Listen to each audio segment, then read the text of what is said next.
igice cya mbere ijwi rimbwira ngo mbese ku kinzozi niba ndi hanze cyangwa ndi mu nzu. Iyi ni inkuru y'inzozi mbi igice cya kabiri. Ubwo nari maze kumva ijwi riteye ubwoba, inzu yose yuzuye umwijima, amatara mu nzu yose yakiye rimwe. Narebye impande zose mfite ubwoba, numvaga hari ikigiye kuba kidasanzwe, numvaga ibyanjye birangiye bagiye kunyica. Natangiye gushaka uko nakirwanaho, ariko nabuze icyo nafata. Uwo mwanya nahise nirukira ku rugi nshaka gusohoka ngo mve mu nzu byihuse. Natangiye kurwana n'urugi ngo ndebe ko nasohoka, ariko biranga. Nakomeje kwibaza ibiri kumbaho biranshanga. Ako kanya numvishe umuryango wo mu gikari ukinguwe, nagize ngo ibyanjye birarangiye. Natangiye gusengera mu mutima ati Mana nkiza irya none.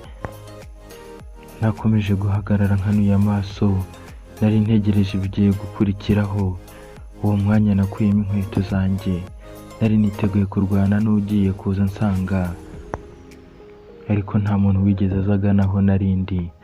Muri ako kanya numvishe ibirenge hanze, nihutiye kongera kujya ku rugi ngo ndebe abo bantu. Nabonye abagabo hanze bambaye imyenda y'umukara ariko bahisha amasura. Bari bateruye umuntu kandi nawe bamupfutse isura yose. Njye nagize ngo ni umupapa wanjye batwaye. Ubundi nkongera nkakeka atari yaba ari mama batwaye. Kwihangana byakomeje kwanga, numva mfite ubwoba. Ako kanya nkibitekerezaho imodoka ifite ibirahuri by'umukara yinjiye mu gipangu. Kwihangana byaranze mvuza induru. Ako kanya umugabo wipfutse isura yaje agana aho narindi. Mbese utekereza harakurikiyeho iki? Ntuzacikwe n'inzozi mbi igice cya gatatu. Iyi ni inkuru y'inzozi mbi igice cya kabiri, ikaba inyura kuri Mwizerwa Media TV. Nkaba ngusaba gukora subscribe, like na share.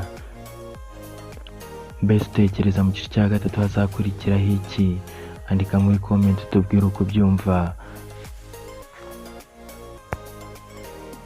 Ntuzacikwe n'igice cya gatatu.